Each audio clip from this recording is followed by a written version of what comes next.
నమస్తే, welcome to it's you TV. నేను మీ నందు. పర్కామణి కేసు ఇప్పుడు 2 తెలుగు రాష్ట్రాల్లో ఎంతో వైరల్ అవుతుంది. ఈ కేసు మీద విచారణ కూడా జరుగుతుంది. ఇదే టైంలో ఇప్పుడు శివజ్యోతి కేసుని ఎందుకు తీసుకొచ్చారు? అసలు ఆ కేసుని మర్చిపోవడానికి శివజ్యోతి కేసుని వైరల్ చేస్తున్నారా? దీనికి సంబంధించి పూర్తి వివరాలు మనతో పాటు మాట్లాడడానికి సీనియర్ అడ్వకేట్ రజనీ గారు ఉన్నారు. రజనీ గారిని అడిగి తెలుసుకుందాం. నమస్తే రజనీ గారు. రజనీ గారు చెప్పండి, అంటే పర్కామణి కేసుకి సంబంధించి పొలిటికల్గా మనం ఎన్నో వింటూ ఉన్నాం, రోజుకు ఒక మలుపు తిరుగుతుంది అని చెప్పుకోవచ్చు. ఇదే టైంలో శివజ్యోతి కేసుని తీసుకొచ్చి ఎందుకింత వైరల్ చేస్తున్నారు? దీంట్లో అర్థం చేసుకోవాల్సింది ఏంటంటే, ఈ శివజ్యోతి అనే ఆవిడ ఒక యాంకరు, లేకపోతే మీలాగా అంతకుముందు మీడియా ఛానల్లో న్యూస్ కి సంబంధించినటువంటి దాంట్లో కూడా వాయిస్ ఇచ్చేవాళ్ళు.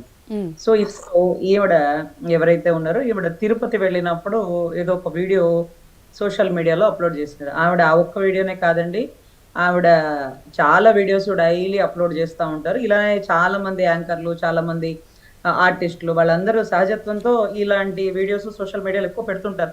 మేము పలానా గుడికి వెళ్ళినాం, పలానా వంట చేసినాం, ఇదిగో నేను ఈ చీర తెచ్చుకున్నాను, ఇదిగో చూడు ఈ బ్యాంగిల్స్ ఇక్కడ కొనుక్కున్నాను, ఇంటీరియర్ చూసినారా మాది, ఇది ఎక్కడ చేసినామో తెలుసా, ఇవన్నీ కూడా వచ్చేస్తుంటాయండి. అంటే మనకి టైం ఉండదు కదా, మనం ఖాళీగా ఉంటే, మనకి ఒకళ్ళ టైం బిజీగా ఉంటే ఓకే, మనకి ఖాళీగా ఉన్న ప్రతి ఒక్కరికి మనం ఇవే చూస్తూ ఉంటాం కాబట్టి సో మనకి ఇది అలవాటు అయిపోయింది. సో ఇప్పుడు ఇక్కడ జరిగినటువంటి మిస్టేక్ ఏంటంటే, బేసికల్ గా ఆవిడ మాట్లాడింది తప్ప ఒప్ప అని డిసైడ్ చేయడానికి మనం ఎవరు, ఫస్ట్ మనం ఎవరు, మన స్థాయి ఏంటి, మన అధికారం ఏంటి, మన పరిధి ఎంత వరకు. సో తప్పొప్పుంటే మీరు స్టేషన్ లో కంప్లైంట్ ఇవ్వండి, లేకపోతే కోర్టులో కేసు వేయండి, లీగల్ నోటీస్ ఇవ్వండి. అంతేగాని ఒక లేడీ గురించి మనం ఇంతసేపు మాట్లాడుకోకూడదు. ఓకే, ఆవిడ తప్పు చేసింది, మరి ఏ స్టేషన్ లో ఎందుకు కంప్లైంట్ రేస్ చేయలేదు? మీరు తిరుమలలో ఏమన్నా కంప్లైంట్ రేస్ చేసినారా? తిరుపతిలో ఏమన్నా రేస్ చేసినారా? మీ సొంత ఊర్లో ఏమన్నా రేస్ చేసినారా? చేయండి. ఆవిడ ఇలా సోషల్ మీడియాలో పోస్ట్ పెట్టిందని చేయండి, మీరు ఒక కంప్లైంట్ రేస్ చేయండి. సో దెన్ వాళ్ళు దాని మీద యాక్షన్ తీసుకుంటారు. అంతేకాని పెద్ద ఛానల్స్ అండి, పెద్ద సోషల్ మీడియా ఛానల్స్ లో, లేకపోతే న్యూస్ ఛానల్స్ లో, రెగ్యులర్ ఛానల్స్ లో అసలు ఎంత దారుణం అంటే, వాళ్ళ విలువైన సమయాన్ని, అంటే 7 to 8 విలువైన డిబేట్ ని రాష్ట్రంలో జరిగిన నష్టాలు కష్టాల గురించి మాట్లాడకుండా, రాష్ట్ర కుంభకోణాల గురించి మాట్లాడకుండా ఈ ఒక్క విషయాన్ని హైలైట్ చేసినారు. సరే, ఇది తప్పు కదా రజనీ గారు, దీని గురించి మాట్లాడకూడదా అనొచ్చు. ఓకే, ఇది తప్పు. అసలు అక్కడ ఏం జరిగింది మనకి తెలుసా? మనం కనీసం ఆ న్యూస్ గురించి మాట్లాడేటప్పుడు వాళ్ళ గురించి ఏమైనా తెలుసుకున్నామా, వాళ్ళని ఏమన్నా అడిగినామా? అసలు ఏం జరిగింది అంటే, ఒక 10 years అయిందండి వాళ్ళ ఫ్యామిలీ లైఫ్ లో.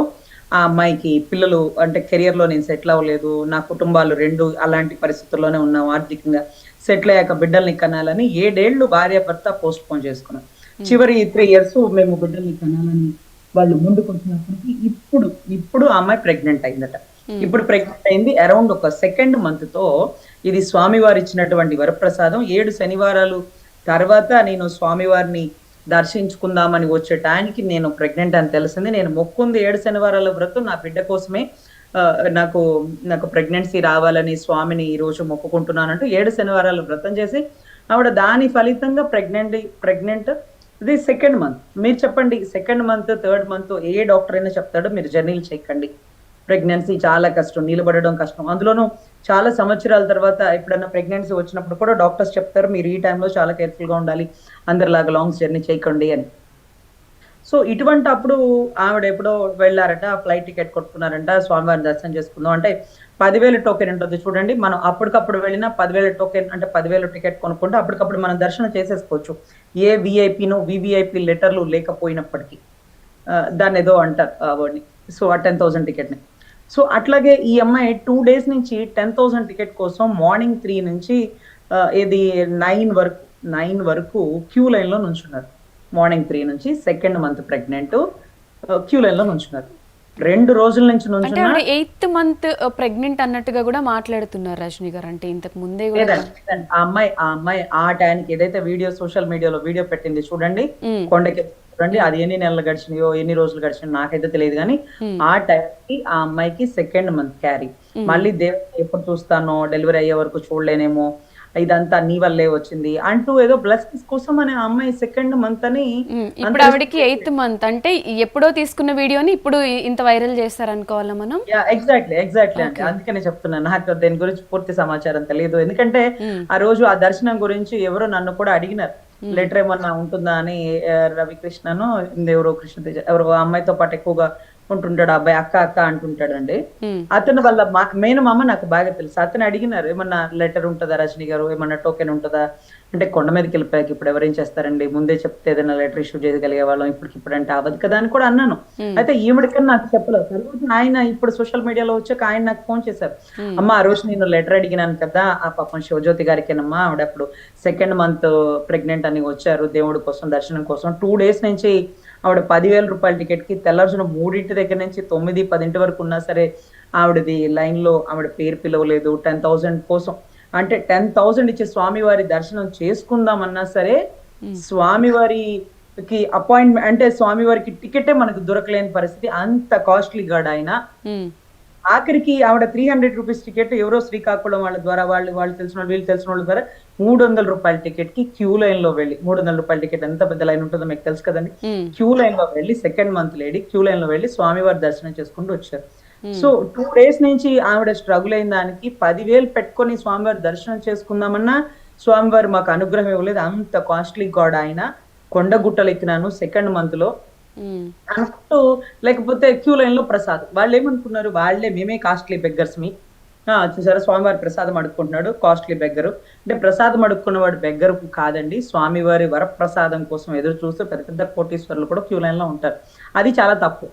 అది చాలా ప్రసాదాన్ని అడుక్కుంటున్నాం అనకూడదు, ప్రసాదాన్ని అడుగుతున్నాం అన్నది. సో కొన్ని పదాలు వాళ్ళు దైనందిక చర్యల్లో మాట్లాడుకునే విధానంలో మాట్లాడేసినారు, అది తప్పు. అమ్మాయి చేసేది తప్పు, కానీ మనమేం ఒప్పు చేస్తున్నామా? కనీసం ఇంకిత జ్ఞానం ఉండకల్లా అమ్మాయి ప్రెగ్నెంట్ అయి ఉండి కడుపుతో ఉన్న బిడ్డ మీద ప్రమాణం చేసి చెప్తున్నాను, నాకు ఎప్పుడు స్వామివారిని కించపరిచే ఉద్దేశం లేదు అన్నాక కూడా పెద్ద సోషల్ మీడియా, ఒక పెద్ద టీవీ ఛానల్స్ కూర్చొని దీని గురించి చర్చించేది, దీనివల్ల రాష్ట్రానికి వచ్చిన కుంభమేళ నష్టమా? ఎందుకని శివజ్యోతి గురించి నేను మాట్లాడుతున్నానంటే, ఒక సతీష్ అనేటటువంటి ఒక నిజాయితీ గల అధికారి ఒక కుమ్మరి కుటుంబం నుంచి బయటకు వచ్చి కష్టపడి చదువుకుని ఒక స్థాయిలో నిలబడ్డాడు. ఇది కూడా ఎందుకు చెప్తున్నానంటే, మొన్న కర్నూలు నేను ఒక రేప్ కేసు గురించి ఆర్గ్యుమెంట్ చెప్పడానికి వెళ్తే చాలా మంది ర్యాలీలతో వెళ్తున్నారు, వాళ్ళు కుమ్మరి సంఘం అని బోర్డు పెట్టుకున్నారు. అప్పుడు తెలిసింది, ఓకే సతీష్ కుమ్మరి కుటుంబం నుంచి బయటకు వచ్చిన బిడ్డ, ఎంత కష్టపడి చదివినాడో. అదే మాదిరిగా చాలా చిన్న మధ్యతరగతి పేద కుటుంబం నుంచి వచ్చి నిజాయితీగా తప్పును ప్రశ్నించినాడే. స్వామివారి కృపా కటాక్షాలు ఆ కుటుంబానికి ఎల్లవేళలా ఉండాలని మనస్ఫూర్తిగా కోరుకుంటున్నానంటూ ఆ రోజు నేను అనుకున్న మాట. అది ఎంత ఇంపార్టెంట్ టాపిక్. నిన్న కూడా నేను బెంగళూరు నుంచి నా చిన్న హెల్త్ ఇష్యూ వచ్చినప్పుడు బెంగళూరు నుంచి నేను వస్తూ ఉండగా ప్రశాంతి ట్రైన్ లో గుంతకల్లు దగ్గర నేను చూసిన, అక్కడ A1 కోచ్, అతని కింది కూడా A1 కోచ్, నేను ఉండింది కూడా నిన్న A1 కోచ్ లో ప్రశాంతి ట్రైన్ లో. అయితే గుంతకల్ నుంచి నేను చూస్తే కనీసం మనము ఏసీ ట్రైన్ లో ఒక టవల్ కూడా తీనివుడు అక్కడ ఉన్న వ్యక్తి, ఒక టవల్ కానీ చిన్న లేకపోతే దుప్పట్లు కానీ అవి కూడా వాళ్ళు చాలా జాగ్రత్తగా, వచ్చిన వాడు మంచోడు చెడ్డోడు దుప్పట్లు కూడా ఎత్తుకుపోయే దరిద్రులు ఉంటారని చెప్పి అక్కడ ఉండే కోచ్ లో సర్వీస్ మ్యాన్ ఉంటాడు కదా, అతను ప్రతిదీ అబ్జర్వ్ చేస్తుంటాడు. ఎవరు దిగుతున్నారు, ఎవరు ఎక్కుతున్నారు, ఎవరి బ్యాగ్ లో ఏం పెడుతున్నారు, లేకపోతే గేట్ల దగ్గర అల్లరి చిల్లరగా ఉండడానికి. అది జనరల్ కంపార్ట్మెంట్ కాదండి, అది ఏసీ కంపార్ట్మెంట్. వాళ్ళకి ఎప్పుడు డోర్ లాక్ చేస్తారు. అసలు ఎవరన్నా కొత్త వ్యక్తి ఎక్కగానే ముందు ఎంట్రీ రాసుకుంటారు. డోర్ లో నుంచున్నాడంట, వెనక తలకాయ మీద కొట్టినాడంట, లేకపోతే ప్లాట్ఫామ్ మీద ఎక్కడో రైలు పట్టాల మీద పడిపోయినాడంట. పడిపోయిన ప్లేస్ ఎక్కడ పడిపోయాడు, గుంతకల్ నుంచి అతనితో పాటు ఎవరైనా ఎక్కినారా, లేకపోతే ప్రతి కంపార్ట్మెంట్ దగ్గర ఎక్కిన తర్వాత ఆ టీసీ ఎంటర్ చేసుకుంటాడు, లేకపోతే అక్కడ ఉండే సర్వీస్ మ్యాన్ ఉంటాడు. అసలు అతను వచ్చిన వాళ్ళందరికీ దుప్పట్లు తీసుకొని ఇచ్చి వాళ్ళు ఎక్కడ దిగుతారో కూడా రాసుకుంటాడు. వాళ్ళ పేరు కూడా వాళ్ళకి తెలుసు, అన్ని వాళ్ళ చాట్లో ఉంటాయి. ఈ రోజు దానికి గల కారణాలు వెలికి తీయకపోగా ఒక నిజాయితీ గల నిస్వార్థం గల అధికారిని మనం కోల్పోయామన్న బాధ కూడా లేకుండా స్టిల్ ఈ రోజుకి ఆ కేసు ఏమైందో పెద్ద పెద్ద సోషల్ మీడియాలో రాదు, అయిపోయింది కేల్కతం దుకాణం బంద్, ఇంకెప్పటికో మళ్ళీ ఇన్వెస్టిగేషన్ చేస్తున్నాము, the part of the investigation అని చెప్తారు. అరే ఎంత సివియర్ కేసు అంటే, భానుప్రకాష్ అనే ఒక సెంట్రల్ స్థాయి వ్యక్తి, ఒక బోర్డు నెంబరు, గతంలో కూడా చాలా సార్లు టీడీకి సంబంధించిన ఎన్నో నేతృత్వంలో చేసినారు. అతను కన్నీటి పర్యంతం అయిపోయినారు. దీని వెనకాల పెద్ద పెద్ద వాళ్ళు ఉన్నారు, మాట్లాడితే ఇవాళ ఉంటాను రేపు ఉండను అంటూ కన్నీటి పర్యంతమైన ఏడుపు దృశ్యం చూస్తే నాకు ఈ కేసు గ్రావిటీ అర్థమవుతుంది. ఓహో ఇది చాలా పెద్ద కేసు. 5 ఏళ్లలో ఒక పరకామణి కౌంటింగ్ చేసిన అధికారి ఎవరైతే ఉన్నాడో అతని శాలరీ ఎంత? అతను 5 ఏళ్ళు కూర్చొని ఒక $900 కేసు ఇది. $900కి 14 కోట్లు. 14 కోట్లు దాని మార్కెట్ వాల్యూ 40 కోట్లు. అతని ఆస్తి 100 కోట్లు. అది మార్కెట్ వాల్యూ కాదు, ప్రజెంట్ వాల్యూ. మార్కెట్ వాల్యూ ఏదైతే సేల్ వాల్యూ ఉంటుందో అది ఇంకా కొన్ని వందల కోట్లు. ఎలా ఎలా ఇన్ని కోట్లు సంపాదించగలుగుతున్నావు? అసలు ఏం అర్థం కావట్లేదు. అంటే 5 ఏళ్లలో జరిగిన చోరీలు కాదు ఇది. ఎన్నో ప్రభుత్వాలు దాటిపోయినాయి. 85లో జాయిన్ అయ్యాడు. దాని తర్వాత ఎన్నో ప్రభుత్వాలు జారి. అసలు ఇటువంటి టైంలో అసలు ఎంత స్వామివారి ప్రసాదాన్ని టిష్యూలో పెట్టిన వాళ్ళు ఒకళ్ళు, స్వామివారి సెట్టింగ్ ని వాళ్ళ ఆధ్వర్యంలో వేసిన వాళ్ళు ఒకళ్ళు, స్వామివారి సొమ్ముని రాష్ట్రాలు దేశాలు దాటిస్తున్న వారు ఇంకెవరెవరో, ఎన్నో ప్రభుత్వాలు దాటిపోయినటువంటి స్వామివారి సొమ్ముని కాపాడి ఈ రోజుకి శివజ్యోతికి టీటీడీ నుంచి ధర్మకర్తృత్వ మండలి నుంచి ఎక్కడ ఒక సింగిల్ ఫోన్ రాదు. They know the values. వాళ్ళు చేయరు. తప్పైతే మీరు పోలీస్ స్టేషన్లో కంప్లైంట్ ఇవ్వండి, ఎఫ్ఐఆర్ కట్టండి, లేకపోతే కోర్టు నుంచి నోటీసులు ఇవ్వండి, ఆ కోర్టుకు వచ్చి సమాధానం చెప్పుకుంటుంది. ఒక ప్రెగ్నెంట్ లేడీ నా బిడ్డ మీద ఉట్టు అని మాట్లాడితే దాని గురించి సోషల్ మీడియాలో కూర్చొని మీరే మాట్లాడేది. ఇప్పుడు ఆ శివజ్యోతి అనే ఆవిడ గురించి తీసేయండి. ఆవిడెవరో తెలియదు, ఆవిడ మంచి వచ్చాడో నాకు అనవసరం. కానీ కడుపులో బిడ్డ ఎంత ఎఫెక్ట్ అవుతుందండి. అసలు కడుపుతో ఉన్న కుక్కని రాయేసి కొట్టకూడదు, అది మహాపాపం. అసలు పిల్లి కూడా కడుపుతో ఉండే పిల్లల్ని తను అన్ని చోట్లకి మారుస్తూ ఉంటుంది ఆ పిల్లల సెక్యూర్ కోసం. అసలు అట్లాంటిది ఒక కడుపుతో ఉన్న ఆడబిడ్డ తప్పు చేసిందో ఒప్పు చేసిందో రాష్ట్రానికి ఏమన్నా నష్టమా, దేశానికి ఏమన్నా నష్టమా?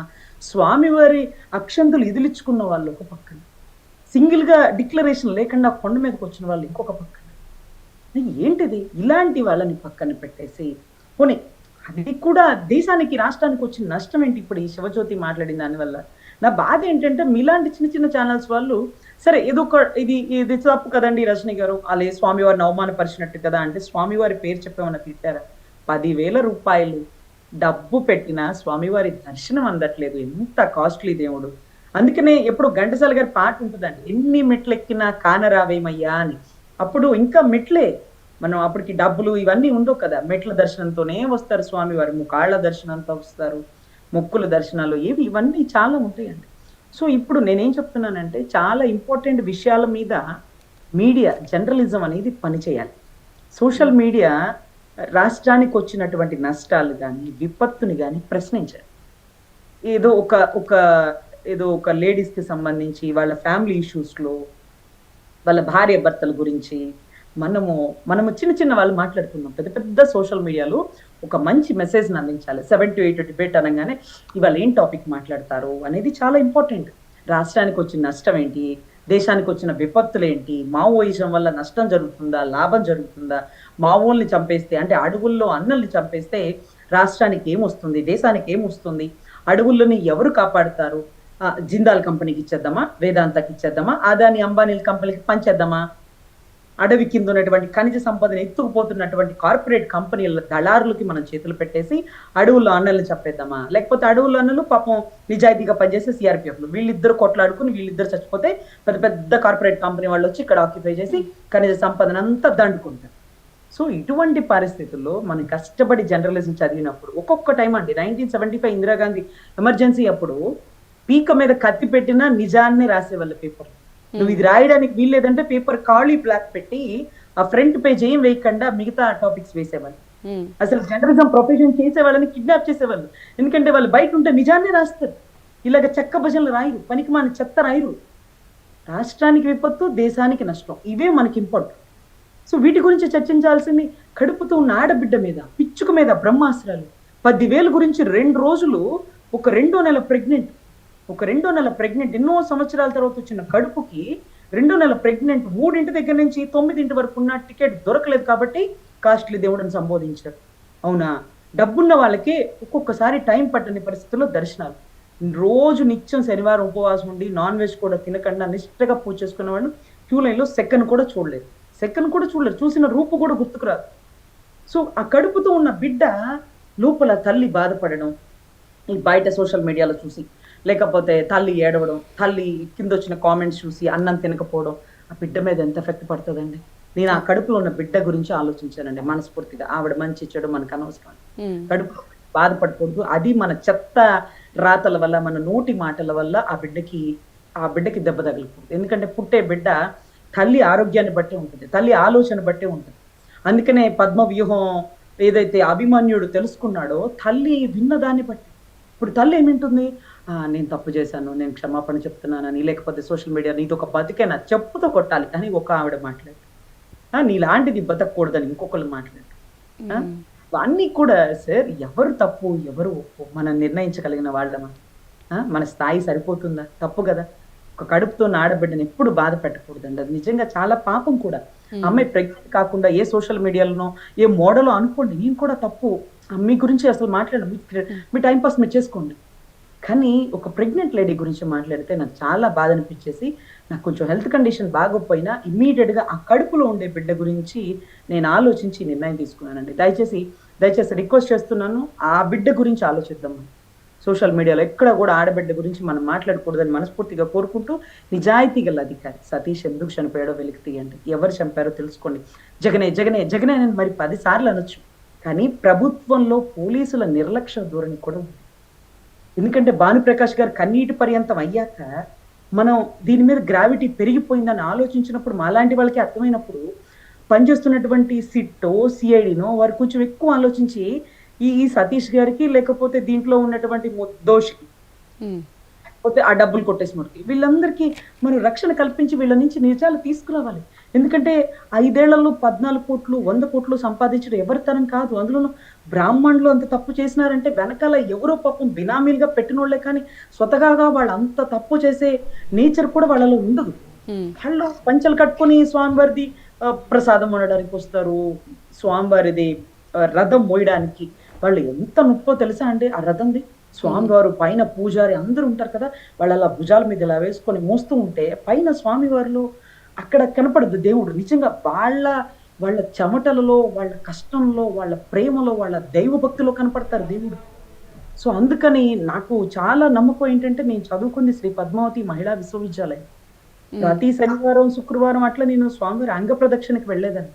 స్వామివారి దర్శనం ఎప్పుడు విఐపి బ్రేక్ లో దర్శనం చేసుకోవాలంటే నాకు ఆ స్థాయి రావాలి, అప్పటి వరకు నాకు డబ్బులున్నా నేను ఆ దర్శనం చేసుకోను అంటూ ప్రతిసారి మా కుటుంబ సభ్యులు విఐపి బ్రేక్ ఇలా నేను అంగ ప్రదక్షిణకే వెళ్ళేదాన్ని.